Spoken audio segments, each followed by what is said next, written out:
السلام عليكم ورحمة الله وبركاته. إن الحمد لله نحمده ونستعينه ونستغفره ونعوذ بالله من شرور أنفسنا ومن سيئات أعمالنا.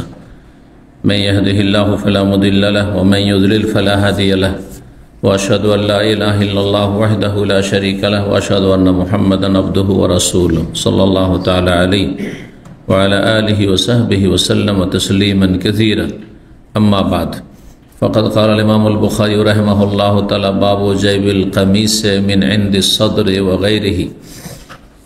قال حدثنا عبد الله بن محمد قال حدثنا أبو عامر قال حدثنا إبراهيم بن نافع عن الحسن عن طاووس عن أبي هريرة رضي الله عنه قال: ضرب رسول الله صلى الله عليه وسلم مثل البخيل والمتصدق كمثل رجلين عليهما جبتان من حديد قد اضطرت أيديهما إلى سديهما وتراقيهما، فجاء المتصدق كلما تصدق بصدقة انبسطت عنه حتى تغشى أنامله وتعفو أثره، وجعل البخيل كلما هم بصدقة قلصت وأخذت كل حلقة بمكانها.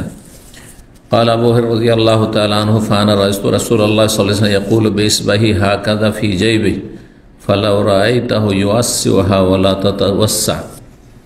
সম্মানিত ভাতৃমণ্ডলী, আল্লাহ রাব্বুল আলামিনের প্রশংসা এবং প্রিয় নবী সাল্লাল্লাহু আলাইহি সাল্লামের উপর সালাত ও সালামের পর আজ মঙ্গলবার 20 জমাদুল উলা 1447 হিজরি মোতাবেক 11 নভেম্বর 2025 আমাদের ধারাবাহিক আলোচনা সহিহুল বুখারীর পোশাক পর্ব নম্বর 3। ইমাম বুখারীর এই পোশাক পর্বের অধ্যায় নম্বর হচ্ছে 9। এতে ইমাম বুখারী রাহিমাহুল্লাহ বলছেন বাবু জাইবুল কামিস মিন ইনদিস সাদরি ওয়া গায়রিহি। এই অধ্যায় হচ্ছে জামার বুকের অংশে ফাঁক রাখা, জামার যে বুকের অংশ আছে এতে ফাঁক রাখা বা ফাটল রাখা। কিসের জন্য? মাথা ঢোকানোর জন্য, যেমন আমাদের এগুলোতে আছে। সেটা দুই রকম হইতে পারে, যে অল্প ফাঁক রাখলেন, প্রথম থাকলো না, কিছু এমন আছেন। আর আরেকটা হচ্ছে যে একটু বেশি ফাঁক আছে কিন্তু তাতে কি আছে, ঢুকিয়ে দেওয়ার পরে বোতাম লাগিয়ে দিলেন। এটা জায়েজ কিনা? জায়েজ, কোনো অসুবিধা নেই, এতে এমন শরীর উন্মুক্ত হয়ে যাচ্ছে না, কোনো অসুবিধা নেই ইনশাআল্লাহ। আর সেটা মিন ইনদিস সাদরি, বুকের দিক থেকে, অধিকাংশ জামাতে বুকের দিকে থাকে, কিন্তু সেটা না হয়ে যদি অন্য দিকে থাকে, অনেকগুলো সাইডে থাকে, দেখেছেন কাটায় সাইডে কাটা আছে মাথা ঢোকানোর জন্য, এইদিকে ফাটল আছে। আরবিতে এটাকে জেব বলে। জেবের দুটো অর্থ হয়, জেব পকেটকেও বলে, এটা অন্য ভাষাতে উর্দু বাংলাতে ব্যবহার হয় জেব। হ্যাঁ, জেব, পকেট মার্কে জেব কাতরা বলা হয় উর্দুতে। তো জেব মানে পকেটের অর্থে তারা ব্যবহার করে, পকেটও ফাটল থাকে, ছিদ্র থাকে, নাহলে ডুববে কোত্থেকে, তাই না? তো জেব মানে কোনো কাপড়ে যদি কোনো ছিদ্র থাকে বা ফাঁকা ফাটল থাকে সেটাকে জেব বলা হয়। সেটা বুকে হইতে পারে মাথা ঢুকানোর জন্য, অথবা পেছন দিকে হইতে পারে, যেমন মহিলাদের কামিজে আছে, সালোয়ারের সাথে কামিজে থাকে না, পেছন দিকে থাকে, সামনেও রাখে, মহিলা হোক আর পুরুষ হোক, সামনের দিকেও রাখতে পারে, আবার পেছন দিকেও রাখতে পারে। কেউ যদি কোনো দেশে এমন প্রচলন থাকে যে আমাদের মতো নয়, পেছন দিকে আছে ফাটল, তো সেটা কি জায়েজ নয়? জায়েজ, কোনো অসুবিধা নেই।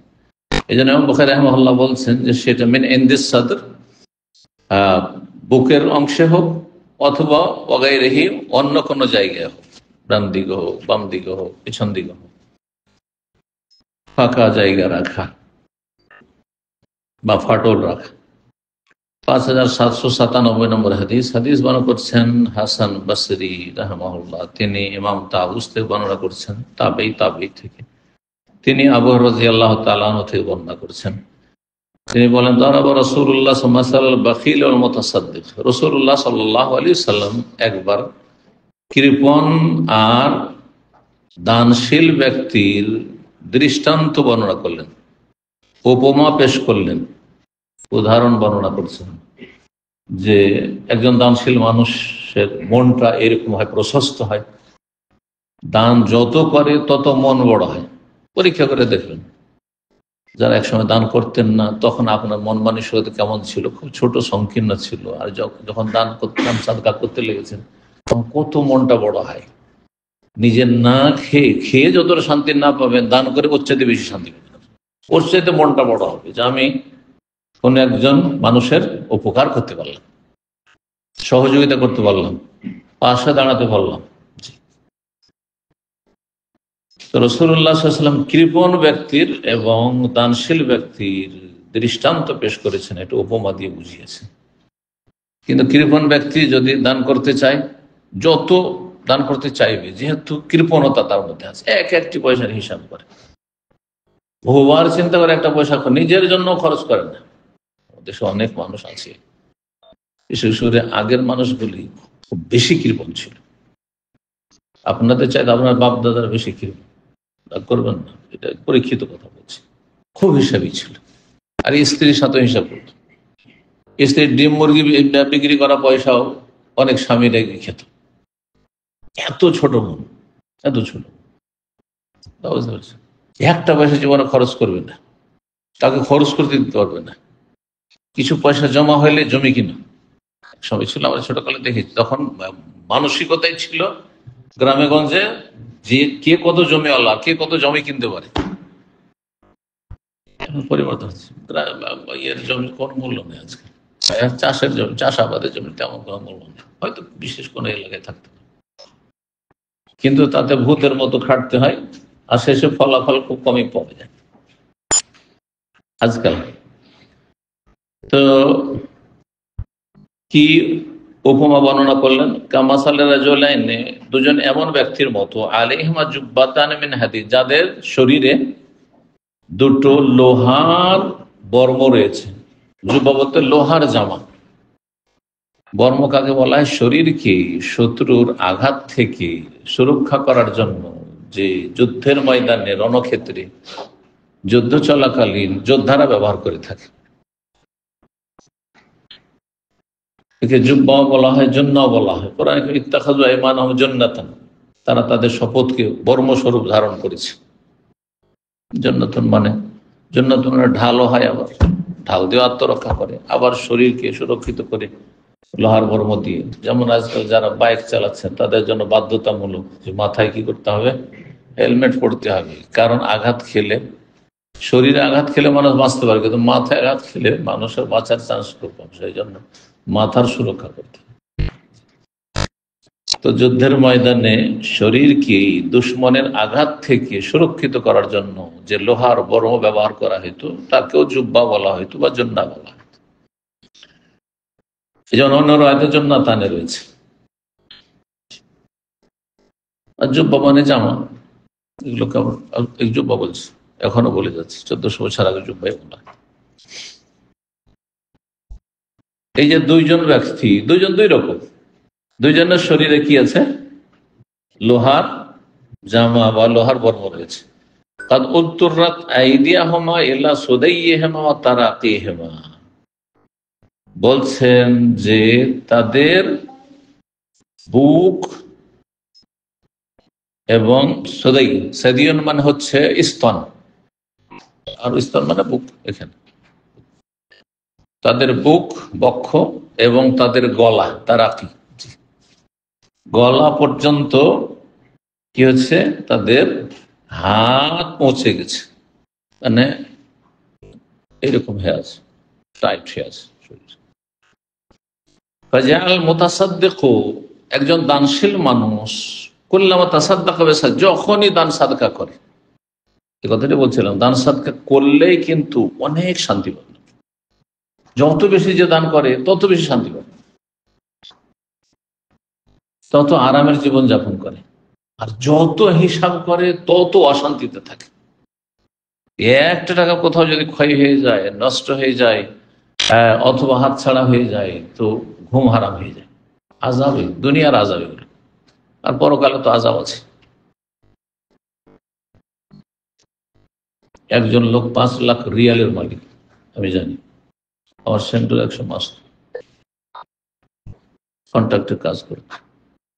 রমজান মাসে ইফতার ক্যাম্পে আমাদের কিছু তিনি ভাইরা বলছে যে আমাদের তো বাৎসরিক সম্মেলন হয়, তো আপনি কিছু টাকা দেন। তো বলছে 50 রিয়াল নিয়ে নিন। 50 রিয়াল কি হয়েছে? রোজই সৌদি আরবের টিকেনি, এমন আল্লাহ রাব্বুল আলামিন এমন কোন জায়গায় ফাঁসিয়ে দিয়েছে চলে যেতে হয়েছে। কিন্তু এসব ঘটনা থেকে মানুষকে শিক্ষা নিতে হয়। এত সুন্দর রিজিক যে মাসে 5 লাখ রিয়ালের মালিক হতে পেরেছে এত সহজে। আপনার 2-4-5 হাজার তো ইনকাম করে না, তাই 20,000 30,000 40,000 মাসে ইনকাম করেছে। টাকা কোথায় রাখবে? দিশাহারা। এখনকার যুগ হলে তো ইনভেস্টর হয়ে বসত, কিন্তু আগের যুগে তো ইনভেস্টর হইতে পারে। এখন হলে তো হ্যাঁ, এটা লেবার ইনভেস্টর হয়ে বসে আছে, পয়সা থাকলে ইনভেস্টর। তো একজন দানশীল মানুষ কুল্লামা তাসাদ, যখনই দান সাদাকা করে, বেসাদাকা ইমবাসাতাত আনহু, তখন তার যে বর্মটি রয়েছে, জামাটি রয়েছে লোহার, সেটি কি হয়ে যায়? প্রশস্ত হয়ে যায়, ঢিলা ঢালা হয়ে যায় আর লম্বা হয়ে যায়। হাত্তা তাকশা আনামিলাহু ওয়া তাফু আসারহু, এমনকি সেই শরীরের জামা আর সেটি লোহার বর্ম, লোহা তো এমনি শক্ত, সেটি লম্বা হতে হতে ঢিলা হতে হতে বলছে যে তার পায়ের আঙ্গুলের অগ্রভাগ গুলিকে ঢেকে নেয়। হাতেরও আনামিল অনমলার অবচান, এইগুলো অগ্রভাগ, আঙ্গুলের অগ্রভাগ। এই জন্য মহিলাদের এহরাম শেষে, মানে হজ উমরা শেষে চুল কাটার ক্ষেত্রে রয়েছে যে তাদের অনমেলা, এই আঙ্গুলের অগ্রভাগ সমান এতটুকু করে চুল কাটতে হবে শুধু তাদের। এই এতটুকু করে চুল কেটে নেবেন না, এতটুকু করে না, এতটুকু চুল কাটবেন সামনে ধরে ধরে নিয়ে অগ্রভাগ থেকে চুল। তো জামা লম্বা হয়ে যে বেশি দানশীল তার কি হয়েছে? হাত এবং পায়ের আঙ্গুলের অগ্রভাগ গুলো ঢেকে নিচ্ছে। লতাফা আসারাহু, আর জামা যত লম্বা হবে তত নিচে ঝুলবে, তত মাটিতে ঘষা খাবে। এর মাধ্যমে কি হচ্ছে? তার পদচিহ্নগুলিকে মুছে দিচ্ছে। যদি আপনি কাপড় ঝুলিয়ে পরেন তাহলে কি হবে? মাটিতে ধুলোতে যখন হাঁটবেন তো পায়ের যে আপনার দাগটা পড়লো, চিহ্নটা পড়লো ধুলোতে বা বালিতে, সেটা মিটে যাবে না? মিটে যাবে। তো ওই রকম হচ্ছে। তার মানে এখানে পোশাকের সাথে তুলনা করতে, লোহার পোশাক তো আর ঢিলা হয়ে যায় না আর লম্বা হয়ে যাবে না, কোশ্চেন কালেও হয় না। কিন্তু এই পোশাক বলা হয়েছে, পোশাক বলে একটি অলংকারপূর্ণ কথা, তার অন্তরটাকে বোঝানো হয়েছে। বাহিরের একটি উদাহরণ দিয়ে ভিতরের অবস্থা বর্ণনা করা হয়েছে। স্বাভাবিক অবস্থায় আছেন, তখন দান খেরাত করেনি, কিন্তু দান সাদকা করতে খুব যখন অভ্যস্ত, নিয়মিত দান সাদকা করেন, বেশি বেশি আরো বেশি। গত বছরে দান সাদকা করতাম, তার চাইতে বেশি দান সাদকা করছি। যত বেশি দান সাদকা করবেন কি হবে? আপনার অন্তরটি এক উদার হয়ে যাবে, মনটা বড় হয়ে যাবে, মনটা শান্তিতে ভরে যাবে, অনেক প্রশস্ত হয়ে যাবে। খোলামেলা ঘরে থাকতে আরাম লাগে না? খোলামেলা ঘরে, যত বড় ঘর বাড়ি হবে তত আরাম লাগবে না? লাগবে না? এই জন্য যারা বড় ফ্ল্যাটে থেকে অভ্যস্ত তারা ছোট ফ্ল্যাটে এসে থাকতে পারবে না। এটা পরীক্ষিত জিনিস। একসময় ছোট ফ্ল্যাটে থেকেছি, কিন্তু এখন বড় ফ্ল্যাটে বাচ্চারা থাকার পরে কয়েকবার কয়েক জায়গায় সেন্টারের কাছে চলে আসার জন্য হচ্ছে একটু ছোট ফ্ল্যাট দেখালাম, কিন্তু ছেলে মেয়েদের রাজি করা যাচ্ছে না। বলছেন না, এত বড় বাসা ছেড়ে এই ছোট বাসা, বুঝতে পেরেছেন? কঠিন হয়ে যাবে আপনার জন্য। তাহলে মানুষ বড় বাড়িতে থাকতে শান্তি অনুভব করে, ওই রকম মানুষের অন্তর যত বড় হবে, যত প্রশস্ত হবে, যত উদার হবে, তত শান্তি ফিল করবে, শান্তি অনুভব করবে। এই কথা বোঝানো হয়েছে। দানশীল ব্যক্তির মানসিক অবস্থা, শারীরিক অবস্থা খুব ভালো থাকে, সবসময় ফ্রি থাকে, হাসি মুখে থাকে, হাস্য উজ্জ্বল থাকে, অশান্তি বলে কিছু নেই তার।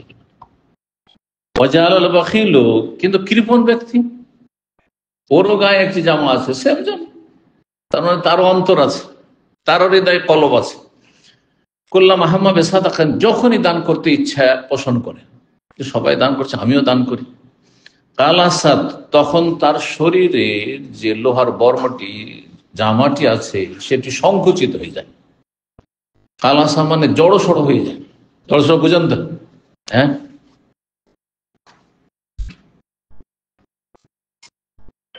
আরো টাইট হয়ে চলে যাচ্ছে, সংকুচিত হয়ে যায়। ও আখাজাত করলো হালকাতেন বেমা কানেহা, যার ফলে কি হচ্ছে, প্রত্যেকটি অংশ আপন স্থানে এঁটে বসছে, শক্ত হয়ে যাচ্ছে, শক্ত হয়ে যাচ্ছে। জামাকে ঢিলা করার চেষ্টা করবে, টাইট টাইট জামা কাপড় পরে দেখবে এই জুব্বা কত ঢিলা, কুয়েতি জুব্বা, বেশ সারা কুয়েতি জুব্বা পরার পরে এই হেজাজি আরব দেশের জুব্বা পরতে ভালো লাগে না, সৌদি আরব না দুবাই, এগুলো ভালো লাগে না। কারণ এই জুব্বা অনেক ঢিলা, অনেক আরাম, আরাম। কিন্তু যারা এই জুব্বা পরে এত ঢিলা ঢালা পরা যায়, কিন্তু এতে আরাম আছে, যেইভাবে আপনি হাত ঝুঁকান। আর কিছু কিছু জুব্বা পরে দেখবেন, হ্যাঁ, হাত নড়াচড়া করতে পারেন না, ওঠাতে পারেন না, বুঝুর জন্য, হ্যাঁ, হাতের কাপড়, হ্যাঁ, ওঠাতে পারেন না, আসতেন। কিন্তু অনেক কষ্ট করতে হয় তাদেরকে, অনেক কষ্ট করতে হয়, তাই না? চলতে ফিরতে কষ্ট লাগে, উঠতে বসতে কষ্ট লাগে। তো রাসূলুল্লাহ সাল্লাল্লাহু আলাইহি ওয়াসাল্লাম কি বলছেন, যে কৃপণের অবস্থায় যখনই দান করতে চাই তখন তার যেন শরীরের জামাটি সংকুচিত হয়ে যাচ্ছে এবং প্রত্যেকটি অংশ সেই জামার প্রত্যেকটি জোড়, যেখানে যেখানে জোড় আছে, আপন আপন জায়গায় এঁটে বসে শক্ত হয়ে যাচ্ছে, আরো টাইট হয়ে যাচ্ছে। তার মানে তার অন্তর একবার সংকীর্ণ থেকে সংকীর্ণতম হয়ে যাচ্ছে, যার ফলে 10-20টা টাকা বের করতে তার জীবন চলে যাচ্ছে মনে হচ্ছে, তার মনে হচ্ছে রুহ বেরিয়ে চলে আসবে, মরে যাবে সে। বুঝতে পেরেছেন? এই জন্য কৃপণ মানুষ যদি পরিস্থিতি বাধ্য করে কাউকে খাওয়াইতে, 10-20 রিয়াল খরচ হয়ে গেল বন্ধু বান্ধবকে খাওয়াইতে গিয়ে, এত বিষয় যে সেই বিষয়ে তার ঘুম, তার আরাম, তার জীবন হারাম হয়ে যায়, হারাম হয়ে যায়। সবসময় ছটপট করে, উফ এত টাকা চলে গেল, উফ 50টা দিন চলে গেল, উফ সব পরিস্থিতি এমন, সবাই দান সাদকা করছে, আমি দিয়ে দিলাম, কিন্তু উফ টাকাটা চলে গেল। এখানে পোশাক সাথে তুলনা করেছেন কাকে? অন্তরের অবস্থাকে। মানুষের অন্তর দুই রকম, বড় অন্তরের মানুষ, উদার অন্তরের মানুষ, আর সংকীর্ণ মনা মানুষ, ছোট মনের মানুষ। কৃপণ ব্যক্তি খুব ছোট মনের হয়, নিচু মনের হয়।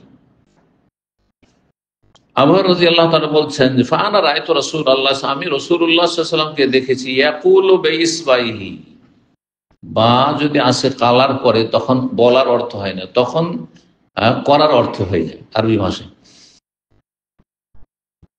ইংরেজিতে এরকম গ্রামার আছে, কোন যে একটা ভার্বের পরে যদি প্রিপোজিশন আপ আসে তো কি হবে, অন আসে তো কি হবে, এন আসে তো কি হবে, হ্যাঁ, পার্থক্য আছে যারা ইংরেজি ব্যবহার করেছে। একটা ভার্ব কিন্তু আলাদা আলাদা ভিন্ন ভিন্ন অর্থ হয়ে যাচ্ছে সেলা বা প্রিপোজিশনের কারণে। ওইরকমই আরবিতে হারফে জার, যেটা ইংরেজিতে প্রিপোজিশন, ইংরেজি গ্রামার পড়ে যান, ওইটা হচ্ছে হরফে জার, আরবিতে হচ্ছে হরফে জার। আমরা যেহেতু আরবি গ্রামার পড়েছি, ইংলিশ গ্রামারও পড়েছি, তো যার ফলে আমরা মিলিয়ে কিন্তু পড়েছি, যেহেতু বড় হয়ে পড়েছি মিলিয়ে পড়েছি যে আরবিতে যে গ্রামারটিকে এই নামে নামকরণ করা হয়, হ্যাঁ, বা তার টার্মটি হচ্ছে এটা ইংরেজিতে কি, ওতে হচ্ছে কি আমাদের যেন গ্রামার শেখা খুব সহজ হয়েছে, কারণ আগে আরবি গ্রামার পড়েছি, তারপরে ইংলিশ গ্রামার পড়েছি। তো রাসূলুল্লাহ সাল্লাল্লাহু আলাইহি ওয়াসাল্লাম তার আঙ্গুল দ্বারা কি করছেন, এইরকমটা করলেন, কি হাকাদা কি ফিজাইবেহি, এই যে জাইব আসলো তার বুকের ফাঁকা অংশে, যে বুকের ফাঁকা অংশ, সে ফাঁকা অংশ কি করছেন, ফাঁকা অংশ ধরে মানুষ ঢিলা করে, যদি একটু ঢিলা করতে হয় তো একটু। ফালাও রাই তাহু, যদি তুমি নবী সাল্লামকে স্বয়ং দেখতে, ইউয়াসসিউহা, নবী সাল্লাল্লাহু আলাইহি সাল্লাম জামাটাকে ধরে এইভাবে কি করছেন, প্রশস্ত করতে চাইছেন, কিন্তু টাইট জামা, ওয়ালা তাতা প্রশস্ত হচ্ছে না যেন। তার মানে একজন কৃপণ মানুষ দান করার চেষ্টা করছে, চাইছে যে সবাই দান করছে, আমি করি, কিন্তু করতে পারছে না। আর যদি দান করে তো খুব বেশি কষ্ট লাগছে তাকে, তার মন বড় হচ্ছে না। মনটাকে বড় করবেন, আত্মীয় স্বজনকে দেবেন, অভাবী দুস্থদেরকে দেবেন, তাদের পাশে দাঁড়াবেন, দেখবেন যে আপনার মানসিক শান্তি হবে। কোনোদিন ডিপ্রেশনে ভুগবেন না, কোনোদিন মানসিক অশান্তি হবে না। তারপরে আল্লাহ শরীরকে ভালো রাখবেন, আর তার আগে নেকি তো হবেই, জাহান্নাম থেকে বাঁচার ব্যবস্থা তো হবে। ইত্তাকুন্নারা ওয়ালাউ বিশিক্কি তামরা, কিছুই না থাকে যদি খেজুরের একটা অংশ থাকে তা দিয়েও জাহান্নাম থেকে বাঁচো। বহুমুখী ফায়দা রয়েছে দান সাদকা করাই, পরোপকারী হওয়াই, মানুষের সাহায্য সহযোগিতা করাই, মানুষের পাশে দাঁড়ানোতে। আল্লাহ আমাদের মনটাকে যেন বড় করেন এবং আরো বেশি তৌফিক দান করেন, উত্তম বিকল্প দান করেন। 10 নম্বর বলছে বাবু মাল্লাবেসা জুব্বাতান দাইয়্যিকাতাল কুম্মাইনি ফিস সাফার। এই অধ্যায় হচ্ছে কোন ব্যক্তি যদি এমন জামা পরে, জুব্বা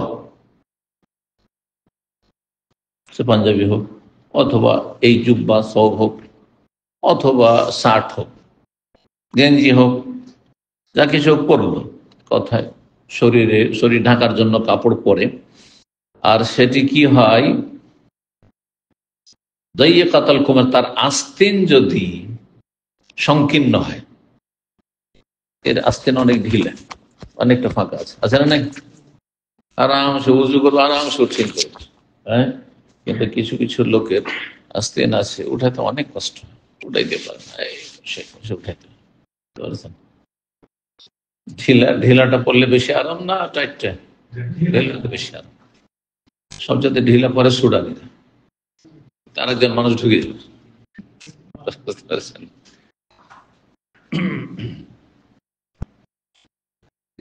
তো কেউ যদি টাইট পরে তো জায়েজ না, না জায়েজ, এটা একটা মশলা জানতে হয়, যেহেতু পোশাকের অধ্যায় চলছে। বুখারী রাহিমাহুল্লাহ মুহাদ্দিস এবং ফিকহি মাসলা আপনার সামনে বর্ণনা করছে যে কেউ যদি এমন জামা পরে যার আস্তিন বুঝেন তো, এটাকে আস্তিন বলা হয়, আসলে বাংলা বলতে তো এটাকে আস্তিনই বলা হয়।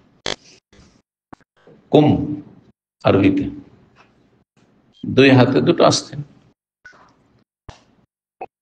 যদি সংকীর্ণ থাকে, আর বিশেষভাবে সফরে, কারণ বাড়িতে তো হয়তো একাধিক জামা কাপড় আছে, বা বাড়ির ভিতরে থাকলে তো অনেক সময় জামা কাপড়ের প্রয়োজনই নেই, গেঞ্জি গায়ে দিয়ে আছে না, বাইরে গেলে না জামার প্রয়োজন হবে, কিন্তু সফরে তো জামা গায়ে দিয়ে থাকতে হবে। আর সফরে অনেক সময় অনেক সচ্ছল ব্যক্তিদের অনেক কাপড় আছে।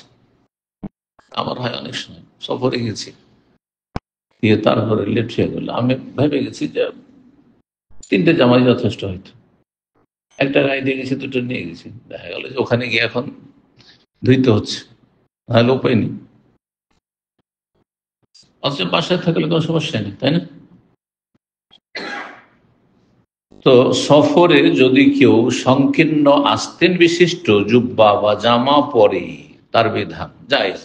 5798 নম্বর হাদিস বর্ণনা করছেন মুগীরা বিন শুবা রাদিয়াল্লাহু তাআলা, তিনি বলেন ইনতালাকান নবী সাল্লাল্লাহু আলাইহি হাজাত, নবী সাল্লাল্লাহু আলাইহি সাল্লাম তার প্রাকৃতিক প্রয়োজনের জন্য বেরিয়ে পড়লেন।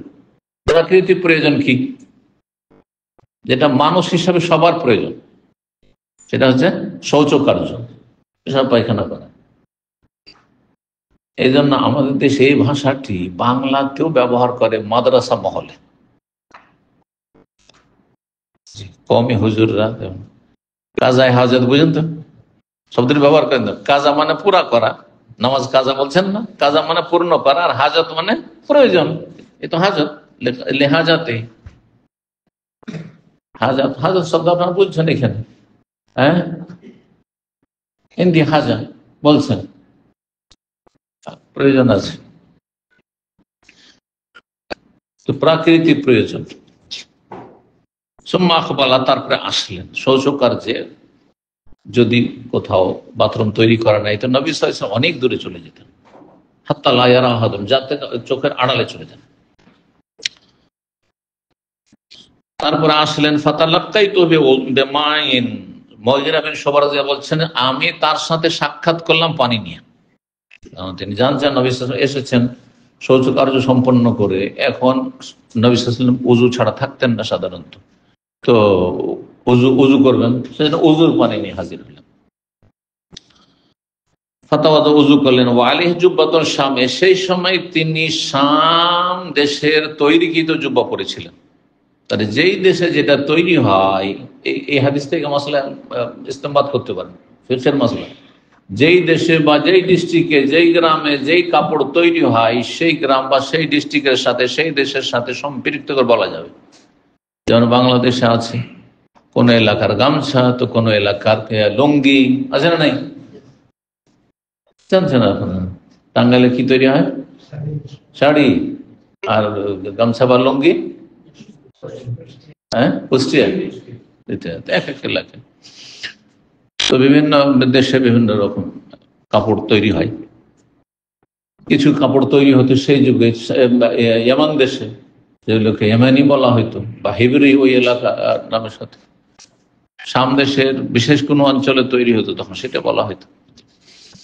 ফামাজমাজা, তারপরে কুলি করলেন। ওয়াস্তান শাখা, এবং নাকে পানি দিলেন। ওয়াগাসাল ওয়াজহা, মুখমণ্ডল ধৌত করলেন। নাকে পানি দিলেন, নাক পরিষ্কার করলেন। ফাযাহাবা ইউখরিজু ইয়াদাইহি মিন কুম্মাইহি, এখন হাত ধুইতে, মুখ ধোয়া হইলে উযু করার জন্য হাত ধুইতে হবে কোনই পর্যন্ত, কোনই সহ। তো তখন তার দুই হাতকে বের করতে গেলেন আস্তিন থেকে, কিন্তু ফাকানা দাইয়িকাইনে, দুটো আস্তিন খুব টাইট ছিল, এইরকম ছিল, এটাকে বের করা তো মুশকিল, তাই না? তো দুটো যেহেতু খুব সংকীর্ণ ছিল, ফাখরাজ ইয়াদাইহি, বের করতে পারছিলেন না, ফাখরাজ মিন তাহতি বাদানিহি, তখন শরীরের নিচের দিক থেকে, এই দিক থেকে বের করতে, এইভাবে করে নিচের দিক থেকে, অনেক সময় নিচের দিক থেকে বের করা যায় না, হ্যাঁ নিচের দিক থেকে। ফাগাসাল্লাহুমা, তারপরে দুই হাত ধৌত করলেন। ওমা সাহাবের রাসে, মাথার মাসে করলেন। ওয়ালা খুফাইহি, মুজারও মাসা করলেন, মোজার মাসে। হাদিস দ্বারা প্রমাণিত, চামড়ার মোজাই শিয়া ছাড়া সুন্নিদের মধ্যে কোনো ইখতিলাফ নেই। হানাফি, শাফি, মালিক, আমরা সবাই এটা বিশ্বাস করি। কিন্তু কাপড়ের মোজায় মাসা চলবে কিনা, হানাফি ওলামারা বলছেন না, কাপড়ের মোজাতে মাসা চলবে না, কিন্তু সমস্ত ওলামারা, এবং হাদিস রয়েছে এই ক্ষেত্রে। আর কাপড়ের মোজাকে জওরাব বলা হইতো, জওরাবের হাদিস রয়েছে, আবু দাউদ অন্যান্য হাদিস আছে, সুনানের কিতাবাতে হাদিস রয়েছে, আর হাদিস সহিহ। সুতরাং কাপড়ের মোজাতে মাসা চলবে, কাপড়ের মোজাতে মাসা চলবে। যারা মাসায় করে তাদের মধ্যে কিছু চরমপন্থী আছে, সামান্য একটু যদি ফাটা থাকে না করা যাবে না। তাহলে আজকালকার চাইতে বেশি সচ্ছল ছিল সাহাবীরা নাকি? তারা মোজা পরতেন না? পরতেন। তো যারাই মোজা পরবে, মোজা ছিঁড়ে থাকাটা স্বাভাবিক কিনা না অস্বাভাবিক? তখনকার যুগে অভাব বেশি ছিল না, এখন অভাব বেশি আছে। এই যুগেও কিছু লোক ছিঁড়ে মোজা পরছেন, কিন্তু এতটা বেশি ছিঁড়া না হয়, যে ছিঁড়া অনেক বেশি, তাতে আপনার তখন মাসা করা যাবে না। কিন্তু সামান্য যদি একটু ফেটে থাকে, কোনো জায়গায় ছিঁড়া থাকে, কোনো অসুবিধা নেই, স্বাভাবিক। এই ছিল হাদিস। এই হাদিস দ্বারা কি প্রমাণিত হলো? যে আস্তিন টাইটও করতে পারেন, ঢিলাও করতে পারেন, জায়েজ রয়েছে। আর বিশেষ করে মানুষ যখন সফরে থাকে, তখন কাপড় এত বেশি থাকে না, তো সেখানে কোনো অসুবিধাই নেই। কিন্তু যত ঢিলা কাপড় পরবেন তত উত্তম, এতে কোনো সন্দেহ। যত ঢিলা কাপড় পরবেন তত বেশি উত্তম, ইবাদত বন্দেগীতে আরাম পাবেন, চলতে ফিরতে আরাম পাবেন। 11 নম্বর অধ্যায় হচ্ছে বাবু লুবসি জুব্বাতি সুফে ফিল গাজওয়ে। এই অধ্যায় হচ্ছে পশমি জামা পরিধান করা যুদ্ধ চলাকালীন বা যুদ্ধের ময়দানে, বিশেষ করে যুদ্ধের ময়দানে। কারণ যুদ্ধের ময়দানে কাফেরদের সামনে বীরত্ব দেখাইতে হবে, সচ্ছলতা দেখাইতে হবে। বোঝা গেছে? আমি অভাবী না, আমি গরিব না, আমি মিসকিন ফকির না, বীরত্ব প্রকাশ করতে হবে। আর বীরত্বের একটা দিক হচ্ছে অহংকার। সুতরাং যুদ্ধের ময়দানে কাফেরদের সামনে কেউ যদি অহংকার প্রকাশ করে, সেটাও প্রশংসনীয়। কাফের সামনে করছে না, না আল্লাহর সামনে, না রসুলের সামনে, না মুমিন মুসলিমদের সামনে। বুঝা গেছে না? এবং কাফের যারা যুদ্ধ করতে এসছে। আলী রাদিয়াল্লাহু তাআলা আনহুর এরকম কবিতা রয়েছে খৈবরের যুদ্ধে, যে তিনি কবিতা আবৃত্তি করেছিলেন সেই ইহুদি যোদ্ধা, বীর যোদ্ধা পাহলওয়ান ছিল তার সামনে, যে আনাল্লাযী সাম্মাতনি উম্মি হায়দারা, আমি সেই বীর যোদ্ধা যে আমার মা আমার নাম হায়দার রেখেছে। জি, আনাল্লাযী সাম্মাতনি, এটা অহংকার নয়? অহংকার। হ্যাঁ, আমি বাপের সন্তান, আমি মায়ের সন্তান, অহংকার। কিন্তু কাফেরের সামনে অহংকার করতে হয় যুদ্ধের ময়দানে, যাতে ভীতি সঞ্চার হয় তাদের অন্তর। তো ভালো কাপড় পরা, এবারে মিসকিন ফকির না সেজে থাকা, এটা প্রশংসনীয়। কাফেরদের সামনে, তাদের সামনে নিচু হবেন না, বিশেষ করে রণক্ষেত্রে। 5799 নম্বর হাদিস বর্ণনা করেছেন ওর বিন মুগীরা, তার পিতা মুগীরা বিন শুবা থেকে। তিনি বলছেন, কুনতু মা যাতা লাইলাতিন ফি সাফার, একদিন আমি নবী সাল্লাল্লাহু আলাইহি ওয়াসাল্লামের সাথে ছিলাম কোন এক রাতে, সফর ছিল এবং রাতের সময় ছিল। ফাকাল নবী সাল্লাল্লাহু আলাইহি ওয়াসাল্লাম আমা কামাউন, মুগীরা বিন শুবাকে বলেন, মুগীরা বিন শুবা যুবক মানুষ ছিলেন তখন, এবং নবী সাল্লাল্লাহু আলাইহি ওয়াসাল্লামের সেবায় থাকতেন। উজুর পানি প্রস্তুত করতেন, উজুর পাত্রটা হাতে রাখতেন, জুতো স্যান্ডেল সাথে রাখতেন, হ্যাঁ, ইত্যাদি যেসব প্রয়োজন হয়। এটা লাঠি, কোনো জায়গায় নামাজ পড়ে এটা লাঠি লাগবে, তাহলে লাঠিটাকে রেডি রাখতেন। খেদমতে সবসময় নিয়োজিত থাকতেন। কিছু যুবক ছেলেরা, তাদের অন্যতম ছিলেন মুগীরা বিন শুবা। তোমার কাছে পানি আছে? বললেন নবী সাল্লাল্লাহু আলাইহি ওয়াসাল্লাম। কুলতুন নাম, আমি বললাম হ্যাঁ। ফানাজাল আন রাহিলাতি, বাহন থেকে, ওটার পিঠ থেকে নামলেন। ফামাশা, হাঁটলেন। হাত্তা তাওয়ারা আন্নী ফিস সাওয়া, রাতের অন্ধকারে আমার চোখের আড়ালে চলে গেলেন। রাতের অন্ধকার, তারপরে চোখের আড়ে দূরে চলে গেলেন শৌচকার্যের জন্য। এজন্য মানুষের দৃষ্টিগোচর হবেন, মানুষ দেখতে পাবে, নজর পড়বে, এমন কোনো জায়গায় শৌচকার্য সম্পাদন করা জায়েজ নয়। লজ্জাস্থান উন্মুক্ত করা হারাম। রেল লাইনের পাশে আমাদের দেশে, হ্যাঁ, রোড সাইডে যারা বসবাস করে, পেশাব পায়খানা করে, হ্যাঁ, মাথাটা নিচু করে নিল আর চলতে আছে। আউযুবিল্লাহ। নদীর পাড়ে যারা বসবাস করে তাদের মধ্যে পর্দা কম। রাগ করবেন না কেউ, কারণ এরা নদীতে গোসল না করলে এরা নাকি বাঁচবে না। নদীতে বেহায়া হয়ে গোসল করে দিতে মহিলাদেরকে। ইল্লা মাশাআল্লাহ ভালো মানুষও আছে নদীর পাশে, কিন্তু সংখ্যা খুবই কম। আমি কিছু সময় কাটিয়েছি, হ্যাঁ, নদী এলাকায়। আমাদের বাড়ি থেকে যদিও নদী কিছুটা দূরে, বেশ কিছু দূরে, যেখানে যেতে 10 কিলোমিটার দূর, কিন্তু একেবারে নদীর পাড়ে মাদ্রাসা, আর সেখানে আমি শিক্ষকতা করেছি। নদীর পাড়ে মাদ্রাসাতে বেরোলেই, হ্যাঁ, নদীতে গোসল করা। তো এই পাশে এখানে গোসল করছেন পুরুষরা, আর একটু দূরে সব নজরে আসছে মহিলারা গোসল করছে, ঘাট, পাশাপাশি ঘাট। হারাম এরকম গোসল করা মহিলাদের জন্য, কাবিরা গুনাহ। শরীরে কাপড় লেগে আছে, শাড়ি লেগে আছে, সালোয়ার কামিজ লেগে আছে ভিজে যাওয়ার পরে, আর সমস্ত শরীর অঙ্গ প্রত্যঙ্গ বোঝা যাচ্ছে মুচ নিচ। হারাম এরকম দৃশ্য, যদিও কাপড় দিয়ে ঢাকা আছে, মোটেই জায়েজ না।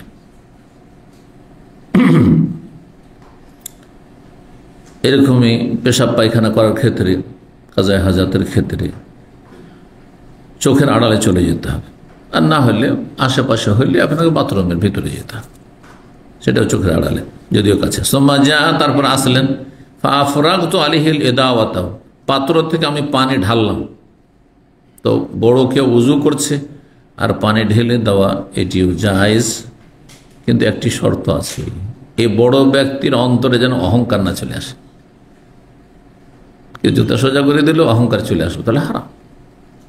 হ্যাঁ, কেউ তার একটু উজুর পানি এনে দিল, অহংকার চলে আসলো, অথবা হুকুম করে নিয়ে আসে উজুর পানি, যেমন মাদ্রাসাগুলিতে শিক্ষকরা করে, বিশেষ করে বেদাতীদের মাদ্রাসায়। জায়েজ নয়। কেন হুকুম করবে? আপনি বাড়িতে গেলে আপনার ছেলেকে হুকুম করেন নাকি? আপনার মেয়ে হুকুম করে উজুর পানি নিয়ে, না নিজেই করেন? আপনি নিজের ঘরে গিয়ে তো নিজেই করে মৌলভী সাহেব, এ হুজুর। কেন মাদ্রাসার ছাত্রকে, পরের ছেলেকে এভাবে খাদেমের মতো খাটাবেন? হারাম কাজ হয় মাদ্রাসা মহলে। কিন্তু আল্লাহ হেদায়েত করুক এদেরকে, এদের অনিষ্ট থেকে আমাদের ছেলে মেয়েদেরকে রক্ষা করে। তো ফাগাসাল ওয়াজহু, মুখমণ্ডল ধৌত করলেন নবী সাল্লাল্লাহু আলাইহি ওয়া সাল্লাম, দুই হাত ধৌত করলেন, ওয়ালিহি জুব্বাতুম মিন সুফ, সেই সময় নবী সাল্লাল্লাহু আলাইহি ওয়াসাল্লামের শরীরে কি ছিল? গায়ে পশমি জুব্বা ছিল, ওনের তৈরি। ফালাম ইয়াস্তাতা ইউখরিজা যিরাইহি মিনহা, দুই হাত বের করতে পারছিলেন না। আগের হাতে হতে পারে, আগের ঘটনায় অথবা অন্য, কিন্তু আগেরটাতে কি রয়েছে? পশমের কথাটি শুধু নেই, কিন্তু নাই অন্য ছিল, সেটাও নাই। তাহলে হতে পারে একই ঘটনা, আর বর্ণনাকারী একই, মুগীরা বিন শুবা।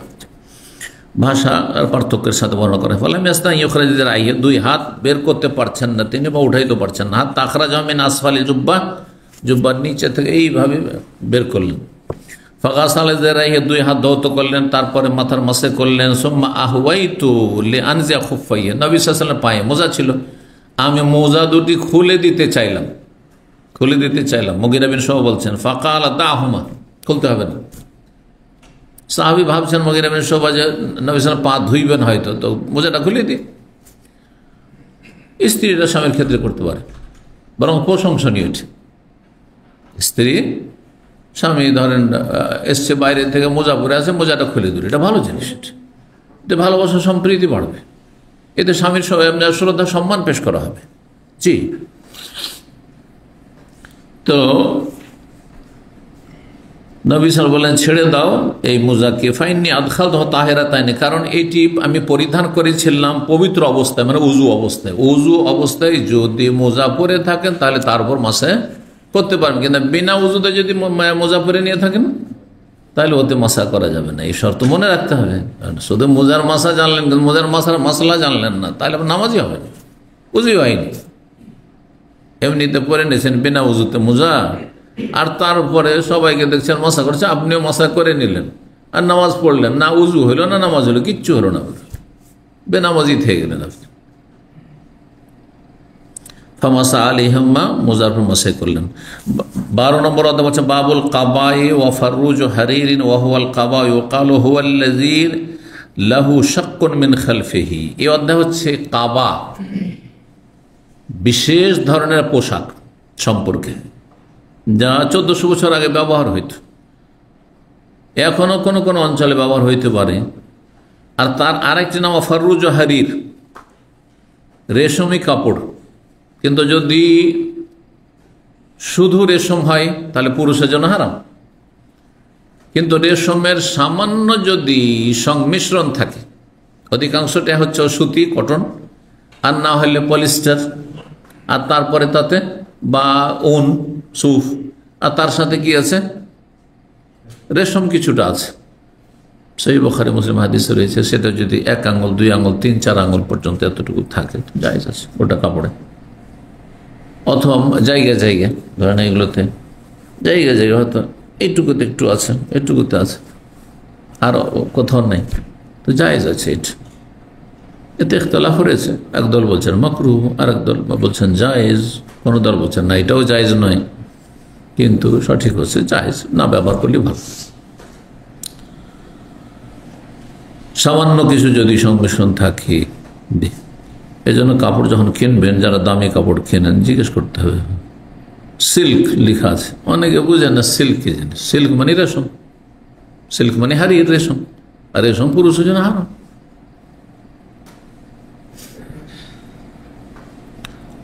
মহিলাদের পোশাক তো বলছেন যে এই কাবা নামক পোশাক, কাবা পোশাক কাকে বলা হয়? হুয়াল্লাযী লাহু শাক্কুন মিন খালফিহি, যাতে ফাটল রয়েছে পেছন দিক থেকে, সামনের দিক থেকে না। এই যে ফাঁকা জায়গা মাথা ঢোকানোর জন্য সামনের দিক থেকে নেই, কোন দিক থেকে আছে? পেছন দিক থেকে। যেমন বললাম যে মহিলাদের কামিজগুলো তো পেছনেই থাকে সাধারণত, পুরুষেরও হইতে পারে কোনো জায়গায়, যদি পুরুষরা মনে করে যে আমাদের দেশে এইটাই প্রচলন আছে। অথবা দেখেন কয়েক বছর পর পর কিন্তু পোশাক পরিবর্তন হচ্ছে। আজকে থেকে 50 বছর আগে এরকম জুব্বা ছিল না, অনুন্নত, মানে আজকালকার জামানা হিসেবে অনুন্নত ছিল, ওই যুগের মতো ছিল। ওই যুগের পয়সাওয়ালারা এইরকম ধরনের সেলাই করা জুব্বা, এইসব জুব্বাগুলি হয়তো ব্যবহার করতো না, পেত না। তখন ওই রকম আসেনি, ফ্যাশন আসেনি, নতুন নতুন ফ্যাশন আসেনি, নতুন নতুন ডিজাইন আসেনি, সব কিছুর পরিবর্তন, এমনকি ভাষারও পরিবর্তন। আপনি যে ভাষা বাংলা ভাষা বলছেন আপনার দাদা ওই বাংলা ভাষা বলে? কখনো না, ভিন্ন ভাষা। আপনার ভাষা ভিন্ন, বিভিন্ন জায়গায় আপনার দেখা সাক্ষাৎ বা থাকার অবস্থানের কারণে, ঘোরাফেরার কারণে, আর তারপরে আপনার একটু শিক্ষা দীক্ষা একটু উন্নত হয়েছে, ভাষা পরিবর্তন হয়ে গেছে, তাই না?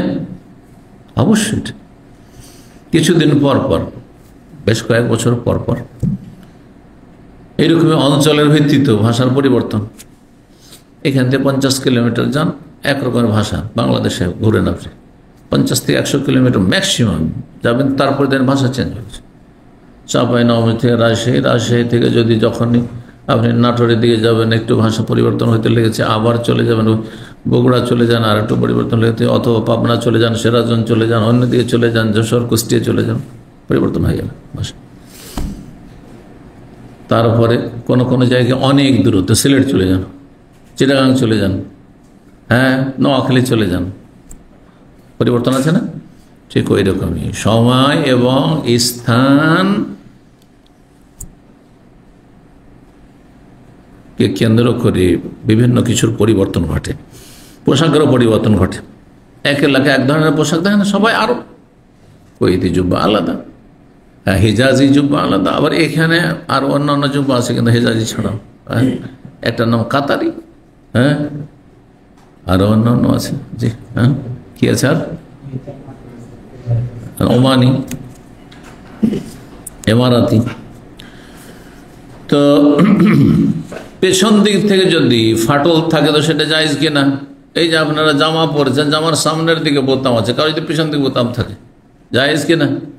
অথবা নেই, যেমন টি শার্ট গেঞ্জি নেই, গলা একটু বড় আছে, ঢুকিয়ে নিতে পারছেন না, অসুবিধা আছে? জায়েজ আছে, শরীর ঢাকলে হলো। কোন দিক থেকে খুলবেন আপনি সেটা আপনার ব্যাপার। 5800 নম্বর হাদিস, হাদিস মিসওয়ার বিন মাখরামা রাদিয়াল্লাহু তাআলা বর্ণনা করছেন, তিনি বলেন কাসামা রাসূলুল্লাহ আকবিয়াতা, রাসূলুল্লাহ সাল্লাল্লাহু আলাইহি ওয়াসাল্লাম কয়েকটি বা কিছু জামা বিতরণ করলেন, কাবা, যে জামাগুলি পিছন দিক দিয়ে ফাটল ছিল। ওয়ালাম ইউতে মাখরামা শাইআন, কিন্তু মাখরামা নামক এসে মিসওয়ারের বাবা মাখরামাকে কিছু দিলেন না, তিনি বুড়ো মানুষ ছিলেন, দেননি তাকে, মানে শেষে পড়ে গেছে সে। ফাকালা মাখরামা, তখন মাখরামা বলল, ইয়া বুনাইয়া, হে বৎস, ইনতালিক বিনা ইলা রাসূলিল্লাহ সাল্লাল্লাহু আলাইহি ওয়াসাল্লাম, মাছিটাকে তাড়ান, আল্লাহ হিদায়াত করে, জিন শয়তান আছে।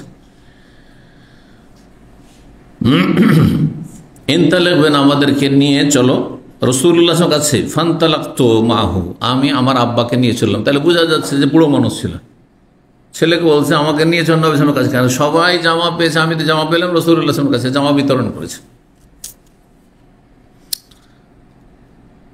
ফাকালা উদখুল ফাদুলি, তারপরে ছেলেকে বলছে যে তুমি নবী সাল্লাল্লাহু আলাইহি ওয়াসাল্লামের কাছে যাও, গিয়ে আমার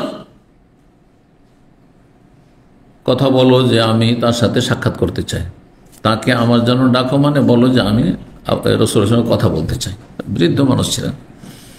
কালাফা দাওয়াতুহু লাহু, নবী সাল্লাল্লাহু আলাইহি ওয়াসাল্লামকে আমি আহ্বান করলাম আমার আব্বার জন্য, ইয়া রাসূলুল্লাহ, আমার আব্বা এসে একটু কথা বলতে চাই আপনার সাথে।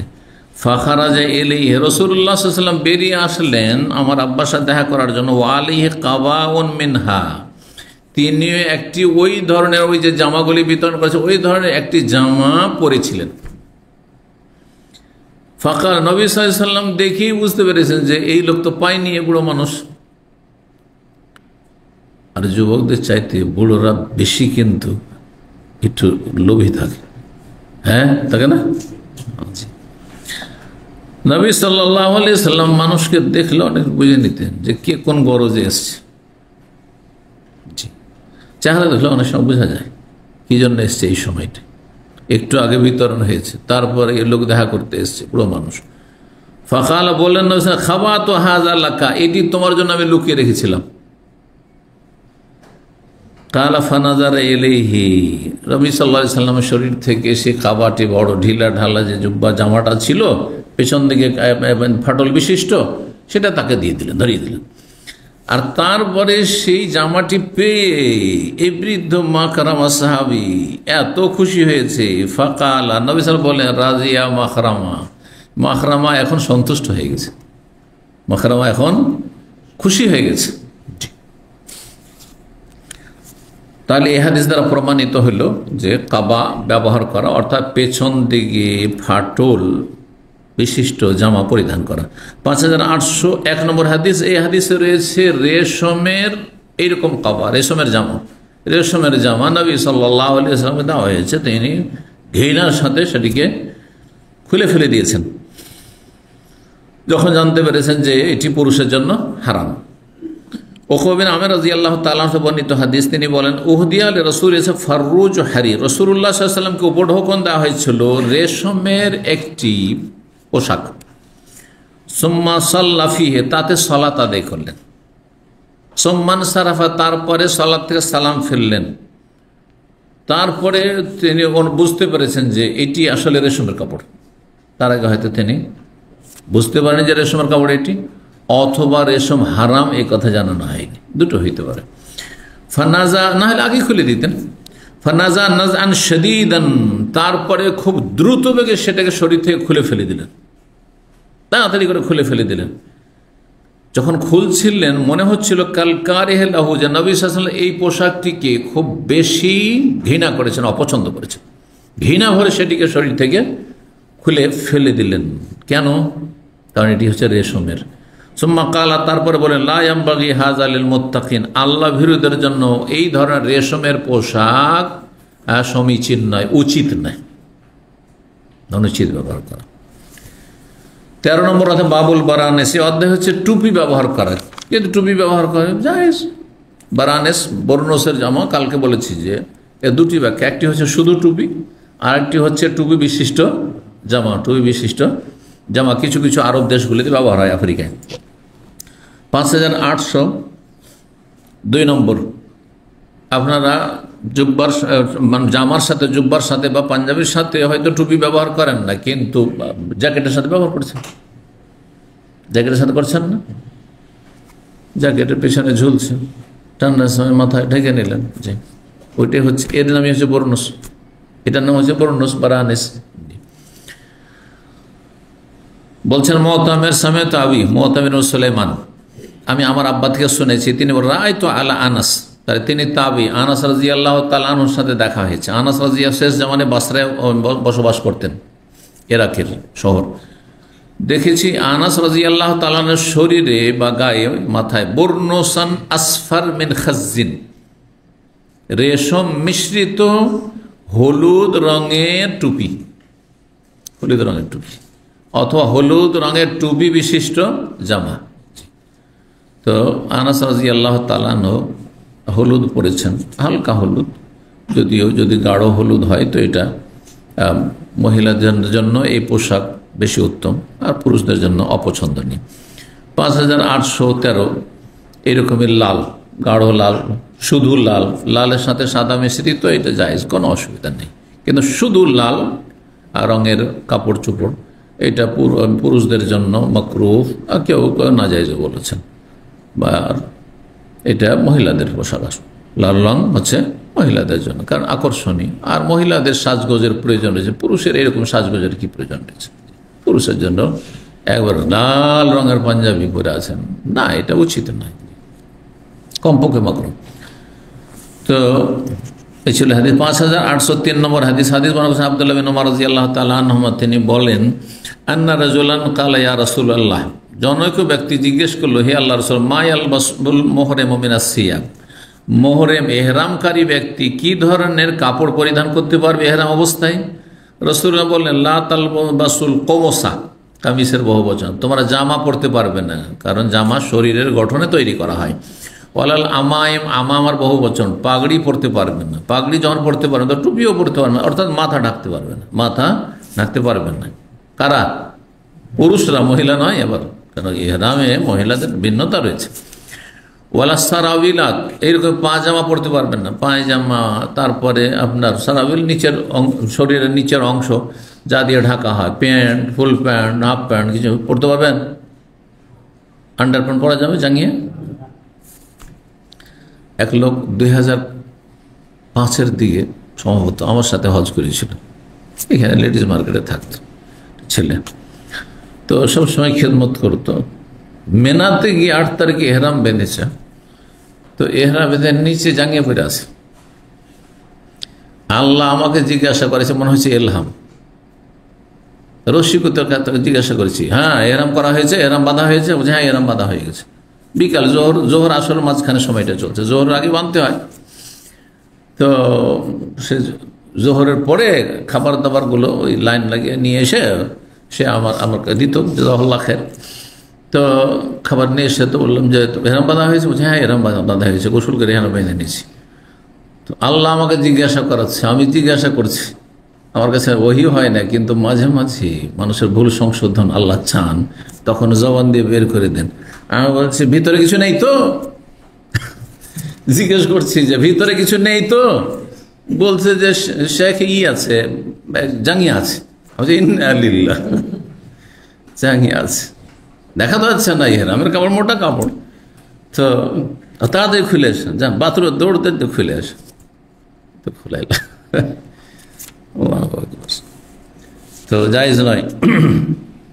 অমল্লামে যে হ্যাঁ বলছেন, এ হাদিসে সারাবিলের অধ্যায় ছিল, অর্থাৎ শরীরের গঠনে তৈরিকৃত কোনো পোশাক পরা যাবে না পুরুষদের ক্ষেত্রে, খোলা পোশাক হইতে হবে। শরীরের গঠনে তৈরি, সেলাই মানে সেলাইওয়ালা নয়। অনেকে মনে করে বেল্টের উপরে সেলাই আছে, তাহলে তো বেল্ট বাঁধা যাবে না। না না, ওটা তো শরীরের গঠনে তৈরি করে, ওটা তো খোলা, হ্যাঁ ওই তো পিন দিয়ে আটকানো আছে। আর ওটা তো পোশাকের না, কেবল বেল্টকে পোশাক বলবেন নাকি? কেন প্রশ্ন হচ্ছে পোশাকের কথা, যে পোশাক শরীর ঢাকে। আমরা বেল্ট তো শরীর ঢাকার জন্য নয়, বরং কাপড়কে ধরে রাখার জন্য, চেপে রাখার জন্য। এই বিষয়গুলো বুঝতে হবে। 5804 নম্বর হাদিস, হাদিস মুসলিম ইবনে আব্বাস রাদিয়াল্লাহু তাআলা আনহুমা, তিনি বলেন নবী সাল্লাল্লাহু আলাইহি ওয়াসাল্লাম বলেছেন, মান লাম ইয়াজিদ ইজারান, কেউ যদি লুঙ্গি না পায়, পেলেন না আপনি সেলাইবিহীন লুঙ্গি বা এহরামের কাপড় নেই, এমন সময় হলে যে এহরামের কাপড় নেই, কারো গায়ে বাইরে থেকে চলে এসছে, তো লুঙ্গি পাচ্ছেন না বা এহরাম নেই, কি করবেন? এহরাম বাঁধবেন না? শিখে নেন ভালো করে। ধরেন আপনি প্লেনে যাচ্ছেন আর লেগেজ করে দিয়েছেন আপনি, ওতে এহরাম থেকে গেছে বুঝলে, আর প্লেনে উঠে গেছেন। জেদ্দার নামার 20 মিনিট আগে আপনাকে এহরাম করতে হবে। অনেকে প্লেনে কাপড় বদলে গিয়ে, প্লেনের টয়লেট যদি উত্তম হচ্ছে এয়ারপোর্টে বদলেন, অথবা বাসা থেকে, দামাম থেকে জানেন তো বাসা থেকে করে যান, বেশিরভাগ বাসা থেকে, এখন তো বাসা থেকে করে, এক সময় গিয়ে এয়ারপোর্টের ভিতরে গিয়ে আবার টয়লেটে করতাম, কিন্তু দেখছি ওর চাইতে ভালো বাসা থেকে পরে চলে যাও।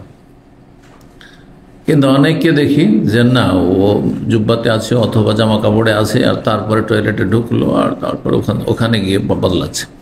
এখন এই বেচারে ল্যাগেজ করে দিয়েছে এহরামকে, যে তার নামবে তাহলে তো ল্যাগেজ হাতে পাবে, তাহলে কি করবে? কি করতে বলবেন? বলছে এহরাম বাঁধবে না। হ্যাঁ, এহরাম বাঁধা মানে নিয়ত করা। আপনি এহরামে ঢুকে পড়েন, যখন মিকাত ক্রস করছে অন্তরে নিয়ত করেন যে আল্লাহ আমি উমরা নিয়ত করে নিলাম, আর বলেন লব্বাইক উমরা বলেন, এটি সুন্নাত। কিন্তু আসল এহরাম বাঁধা মানে অন্তরে নিয়ত করে এবাদতে প্রবেশ করা। এহরাম আর তকবীরে তাহরিমা, তকবীরে তাহরিমা মানে কি আল্লাহু আকবার বলা যেমন ফরজ, তেমন তার সাথে নিয়ত করে যে এখন নামাজে ঢুকে পড়লাম, আল্লাহু আকবার মানে নামাজে ঢুকে পড়লাম। ঠিক তেমনি লব্বাইক উমরা বলা সুন্নাত, এটি ফরজ না আল্লাহু আকবারের মতো। আর আসল হচ্ছে অন্তরে নিয়ত করে আমি এখন উমরায় বা হজে ঢুকে পড়লাম। বুঝতে পারছেন? এটা করে ফেলেন, কাপড় বদলাতে পারছেন না, অসুবিধা নেই, তাহলে আপনাকে দম লাগবে না। কিন্তু ঘাটতি কি থাকলো যে আপনি এহরাম বিরোধী কাজ করলেন। এহরাম বিরোধী কাজ মানে এহরাম অবস্থায় কি, হ্যাঁ এহরাম অবস্থায় সেলাইবিহীন কাপড় পরতে হবে, ঠিক না? আর আপনি সেলাই করে জুব্বাই পরে থেকে গেলেন, পায়জামায় পরে থেকে গেলেন, শার্ট প্যান্ট পরে থেকে গেলেন, তো এহরামের নিষিদ্ধ কাজ করলে তখন দম দেওয়া ওয়াজিব নাই। তখন 3টি অপশন আছে, হালকা হয়ে গেলেন। নিয়ত যদি না করতে, না ঢুকে পড়তেন, জেদ্দায় নেমে গেলেন, তারপরে নিয়ত করছেন, অথবা মক্কা গিয়ে হোটেল নিয়ত করছেন, তাহলে দম ছাড়া কোনো বিকল্প নেই। আর দম মানে কমপক্ষে 500 থেকে 700 রিয়াল। বুঝলেন? মাসলা জানলে দুনিয়ার মেলা ক্ষয়ক্ষতি থেকেও বাঁচবেন আপনি। কিন্তু আপনি নিয়ত করে নিলেন আর কাপড় বদলাতে পারলেন না, আপনি কাপড় খুলতে পারলেন না, তাতে কি করতে হবে? ফিদিয়া দিতে হবে, দম দিতে হবে না। এখন ফাফিদিয়াতুম মিন সিয়ামিন আও সাদাকাতিন আও নুসুক, আল্লাহ কোরআনে কারিমে সূরা বাকারা বলেছেন। তখন তিনটি অপশন চয়েস, তিনটা যে কোনো একটা দাও। এই নয় যে না পারলে, তখন দম না পারলে ফাফিদিয়াতুম সিয়ামিন, তিনটা রোজা রাখলেও হবে। আমার টাকা পয়সার অভাব আছে, বেতন কম, তিনটা রোজার দম্মামে গিয়ে রেখে নেব, কোনো অসুবিধা। আর সাদাকাতিন, অথবা মিসকিনকে সাদা, 6 মিসকিনকে, এক মিসকিনকে 1.5 কেজি করে, আধা সা করে, তাহলে কত হইল? 6 ডাড়ে 9 কিলোতে, 9 কিলোতে হয়ে গেল, তাও সস্তা। 9 কিলো চাউলের দাম কত হবে? 100 রিয়ালের কমই হবে, তাই না? 60-70 রিয়ালে হয়ে যাবে, 5,45,5 রিয়াল কিলো। তাহলে কত সুবিধা হলো। আও নসুক, অথবা কোরবানি দেন আপনি, মানে দাম দেন, তিনটার একটা, তাহলে হালকা হলো না? হলো না? জি। মশলা না জানা থাকলে, কাপড় নেই তো করবোটা কি, আমি তখন ওই লাগেজ পেলাম, তারপরে তখন চেদ্দার নেমে আমি এরাম বাঁধলাম, এরাম যখন এখন বাঁধলেন তো দেন আপনি দম একটা, আর কোনো বিকল্প নেই। এই জন্য মানুষের অজ্ঞতা দুনিয়ারও ক্ষতি করে আর আখেরাতেরও ক্ষতি করে, তার এবাদতের উমরারও ক্ষতি হলো আর তার আর্থিকও ক্ষতি হলো। এটা এমন দান সাদকা, এটা ক্ষতিপূরণ দান সাদকা, এর চেয়ে তো অনেক ফজিলতের। যেমন ফাইন দেওয়ার সাদকা করে একরকম নাকি? তো এটা ফাইন দিলেন যেন, জি ফাইন, এটা আপনার ঘাটতি পূরণ।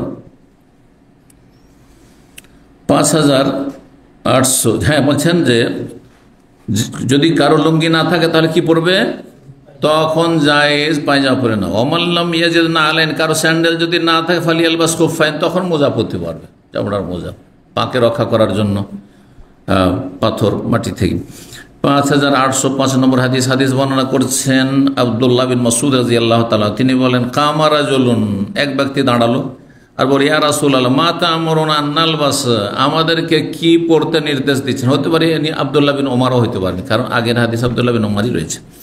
আবার এরও সম্ভাবনা রয়েছে যে আব্দুল্লাহ বিন মাসউদ, কারণ শুধু আব্দুল্লাহ লিখা তাহলে সাধারণ আব্দুল্লাহ বিন মাসউদ হয়ে থাকেন সাধারণত হাদিসে।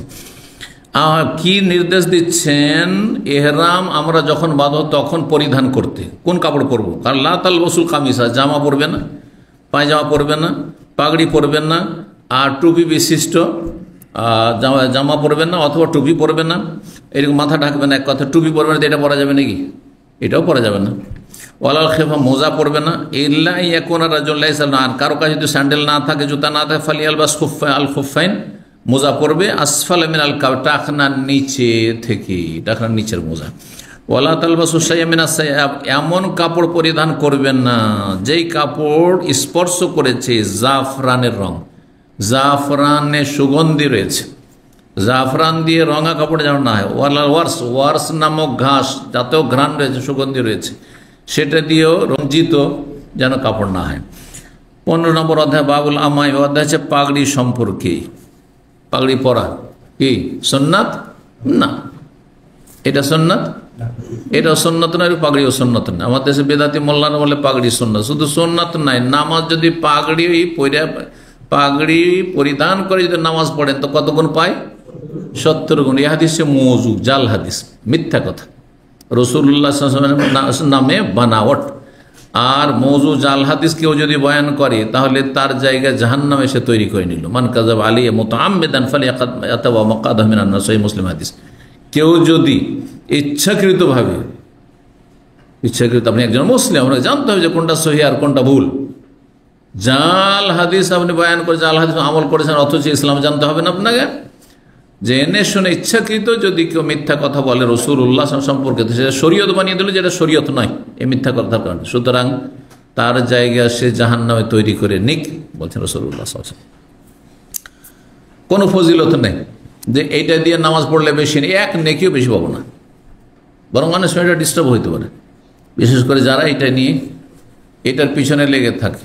প্রত্যেকবার একবার উঠাচ্ছে, এই করছে, একবার এইরকম করছে, হ্যাঁ, আবার একবার এই দিকে নিয়ে যাচ্ছে, আবার সেজদাকে ঝুলে গেল তা না, আবার ঠিক করছে।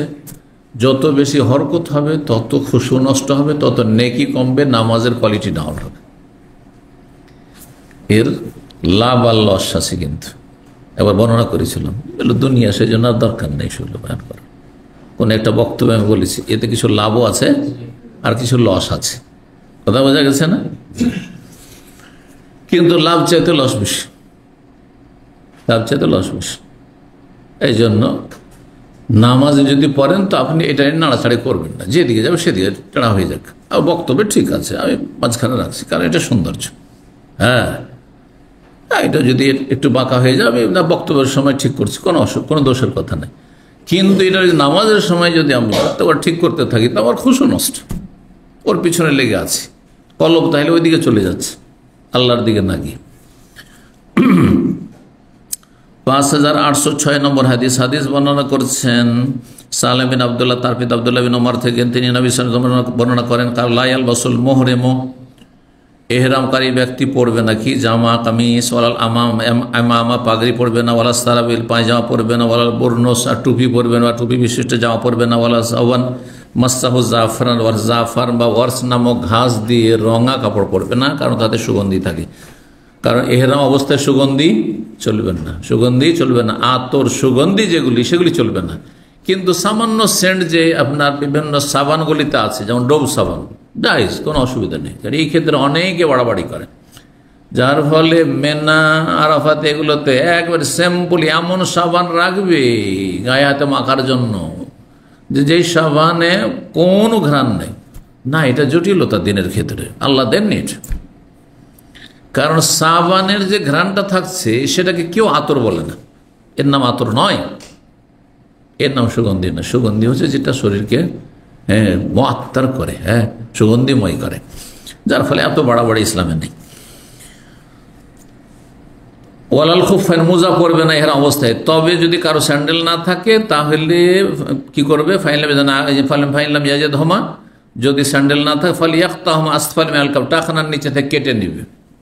লম্বা হয়ে আছে আপনার চামড়ার মোজাকে কেটে আপনি সেটাকে স্যান্ডেলের মতো করে নেন, বা জুতা যে টাকনার নিচ পর্যন্ত জুতা থাকে। এই জন্য জুতা পরেও কিন্তু এহরাম করা যাবে। কোন জুতা?